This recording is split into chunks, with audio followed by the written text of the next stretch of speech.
Hi. This is my deck I wanted to show off. It's with the new Alchemy card, Verdant, which goes on the Manifest Dread mechanic, which, for people who don't know, you look at the top two cards of your deck, and you can put one of them face down as a 2/2 creature, and the other one goes to your graveyard. And when you pay 5 with this card, you can conjure another one, and then for each on the field, you get to do it again, right? So the first time you put one down, it's just one Manifest Dread, 1, 2, 2. And the second time you get it down, you get 2, because they each trigger.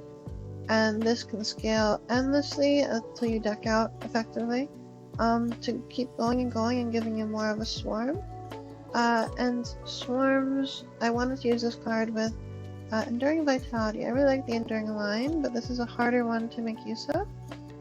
It's a bit of a slower card generally because it gives everyone the ability to tap for mana as if they're 2/2 mana rocks. And usually it's like hard to find a deck with that. Like, what deck has a mana sink while also having enough low mana swarm options, right? And this is the perfect fit because base level you have on your hand, it's just, you can just make it a 2/2 body, doesn't do anything, doesn't matter. But late into the game you have a vitality on the field, and you can go for that, spam of the more and more Verdant Dreads until you, like I said, effectively deck out or kill the opponent with 20 of these guys just on the field. Usually can't get more than 20 because of deck out being a real thing, and I did consider making this a bigger deck. It's 60 cards still, because I need to see this card, right? It's a bit inconsistent, I'll admit, but we have some ways of helping with that. Growing Dread will help us dig a bit more, and it's another Manifest Dread option, but it falls very short compared to Verdant Dread. I'm not running any other Manifest Dread things. You might think, oh, I should, because I have Paranormal Analyst, which is a vanilla unless you Manifest Dread. But if you do, then you get to add the other card. Instead of going grave, it just comes back to your hand. So it makes, this, if you have 2 Manifest Dreads come into play, that's 2 Manifest Dreads and a +2 if this guy's on the field. I used to run 4, but I cut him because it's a 2. He's still nice to have in the mid-game, and you can usually find him pretty easily, flip him up, and then Verdant Dread again. And it's just an effective way. He does soak interaction very easily though, so if you summon him turn 2, he's likely to be killed, which is sometimes a good thing if you don't have a Verdant Dread, right? But sometimes bad if you do. We have another big interaction soaker here of Leaf Leap Guide, which is a staple in Alchemy, especially for frogs, but it actually works with any creature. So whenever anything else is summoned onto your field as a creature, that'll go up, he gets 1/1, and the other creature gets 1/1 perpetually, which is just, it never goes away. It's always going to have that +1. And then the second effect is actually really matters here. And it's also that Vigilance helps with the Vitality too. Anything with Vigilance is good in this stuff. You have Drowner with Vigilance. This is Vigilance, this is Vigilance, because you want to be able to swing and then tap for mana after. But this tap effect here we can also use, which returns something a creature we control to our hand, for only 1, which we can pay with the jewel sometimes really easily. But basically we can Verdant Dread, say we hit another Verdant Dread, we can bounce it and then use it again. Or maybe we just want to add a bounce spell to our hand. Maybe we just want to add a Floodpit's Drowner, because this is not something you want to flip up, this is something you want to summon from your hand. So if you go, okay, Leaf Leap Guide, you have Verdant Dread, okay, you Floodpit's Drowner, you bring it back, you resummon it, it has 3/2, when it comes in it goes up to 4/3, because it's the second time you summoned it with the guide on the field. And these two in combination with each other work really well, and I'm glad they do, because, like I said, with Vitality, they're both Vigilance, it works great. Jewel also helps afford for some of these things, because they all have tap effects that pay mana. This unfortunately requires 1 blue and not 2 colorless. You'd have to pay 1 when you do this effect, but it's still fine. This can be completely paid for. And Insidious Fungus is another really good card right now, I think, in the Alchemy meta, because there's so many enchantment creatures. That's also why we run Paw Patch Formation, which can destroy either an enchantment or a creature with flying. Or in the Solly matchup, you can draw a card and create a food token. Maybe it'll help you against burn or mono red. And that food token is usually free too if you have a jewel. If you don't have anything else to use a jewel on, you might as well eat the food, right? You don't really have a use for it otherwise, but it's a situational third effect that might come up, but we're really using it for the other two effects because bats are really good right now with Golden Sidekick as a new card, which bats, they're flying and they scale endlessly. Or not endlessly, but they scale very high attack values now. And yeah, the deck benefits from this as well because you can usually don't use the bottom effects for ramping because we don't have enough lands. We only run 20 lands because the idea is everything's low mana until you can either Enigma Jewel into Verdant Dread, then you're Enduring Vitality. Because with Enigma Jewel you can actually pay 3 to get another whole set of Verdant Dreads, and that really begins to scale a lot easier and faster. So definitely a very good card to see. You're not going to see it every game, but when you do, you notice the difference. It's much faster what you can do every turn.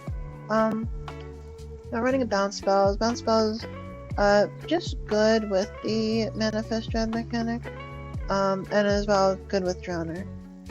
There's not much other reasons to run that, and if we weren't so scared of aggro decks with mono red and stuff, we probably wouldn't run these cards. I do have a side deck prepared for best of 3 and I'll get into soon. Where usually you cut these cards if you're gonna side into things. Then the big boss of the deck, Balustrade Worm. This is iffy because most people in the slot run the Oculus, Abhorrent Oculus, which is a 3 mana 5/5 with flying that every turn you get to manifest dread again. Which obviously makes sense. Why wouldn't I run this? You could flip that up for only 3 with Verdant Dread, and then you can get another one every turn, get that pluses with Analyst. But the issue is it does too much of the same thing. We're looking to have some diverse ways of interacting with the opponent, and especially against those board wipes. We need something like a Balustrade Worm to, say we get board wiped, right? Expel the Interlopers or Ill-Timed Explosion, whatever it is, no witnesses. We need something that, we just got board wiped, our hand's empty, but Balustrade Worm goes to the grave, we bring it back, and we can swing for 5, Trample Haste. Great follow-up after a board wipe, and running 3, and milling out your whole deck, you're likely gonna, see at least 2. And, even, it's not the worst thing ever to have to flip up, but, if we don't have to flip it up, we can even pay Enigma Jewel, 2 mana off, which is 2 greens, then to summon one. It's actually really nice if you don't have a reason to Verdant Dread, dupe again. Maybe you're getting close to deck out, and you just go for, 2 worms that's effectively 6 mana if you use a jewel. And then that's 10 immediate damage on the field. Maybe you have a Leafy Guide, maybe they didn't board wipe you. And then these become, 6 6s, 7 7s if you have 2. And then you're just you're winning the game, right? That's just it. I think this deck has pretty solid matchups across the board. It often, you really do need to see either Leaf Guide or Verdant Dread to do much. So it does lose to itself more than the opponents. But when things go well, it goes well. And when it doesn't, well, you're out of luck. But it feels good to win and not have a bad matchup versus anything. The worst matchup is probably Valgavoth Turbo, just because you don't have many outs in the main deck to him. But you can hurt, but you can effectively, bounce them and tribute 3 of your 2/2s. But you really can't Verdant Dread with him on the field because that gives him so much value that he gets. He exiles all your cards instead of the one graveyard. Then he can play them next turn. So you really want to, not see them ideally. But that's what you have the side deck for. If we do run into him, pick your poison. Great. Silver Bullet. I think Ghost Factory and Pick Your Poison are silver bullets for that matchup and for other those types of matchups where either something with flying you're scared of, or graveyard, reanimation stuff. And your deck does really dig well, especially if an analyst in the field, or even just a bounce spell in your hand. and Verdant Dread, you dig through your deck so fast, you can effectively search for these cards quickly. And for these cards that, they obviously don't solo, but they make it so much harder for the opponent to do anything that it's worth only running 2 of each. You don't need much more. Archival Whirl is for those solid matchups where you need to, avoid deck out. You say, okay, well, I just got board wiped. Let me Archival Whirl, give Touristic Study. You have 8 instances of enchantment removal. You're not too worried about the Touristic Study. That gets them to draw a card or to use something unless you pay one. And you get to shuffle your whole grave and your hand back in, draw 7 cards, reset the duel effectively.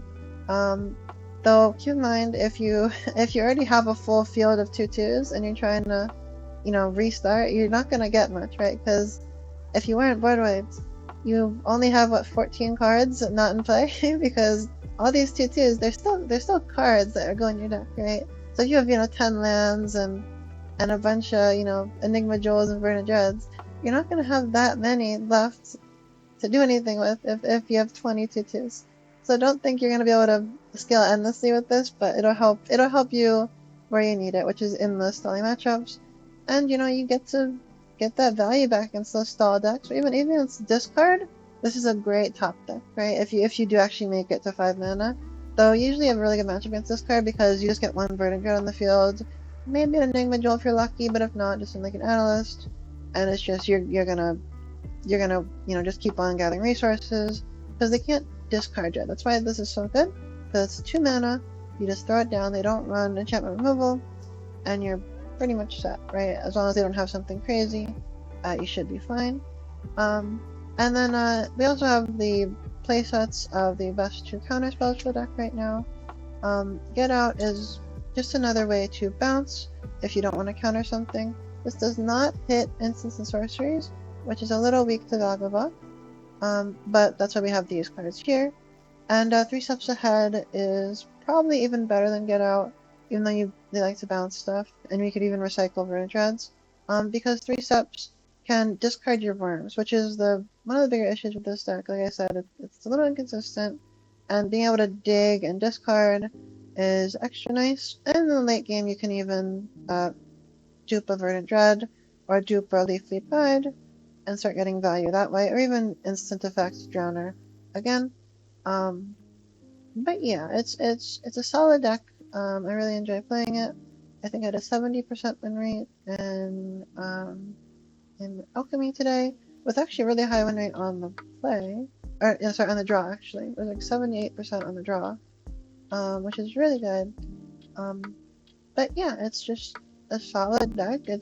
It uses these new cards and a lot of Alchemy exclusive cards. Still, there are some, not very good ones you want to see. Like Growing Dread, you have to run to try and dig for your Verdant Dreads, but it doesn't feel good, right? But maybe that +1/+1 counter helps, right? Maybe, but like you need to be comfortable with mulliganing in this deck, and sometimes you just lose to bricks, and it happens. But if you open well, usually you're just kind of unstoppable unless you're against a really slow deck, which you don't often see in Alchemy. It's just not that common. That's why we only have it really in the side deck for best of 3. But yeah, I hope you enjoyed, the deck. And yeah, it's pretty fun, pretty swarmy. And yeah, have a good day and keep on magic and gather.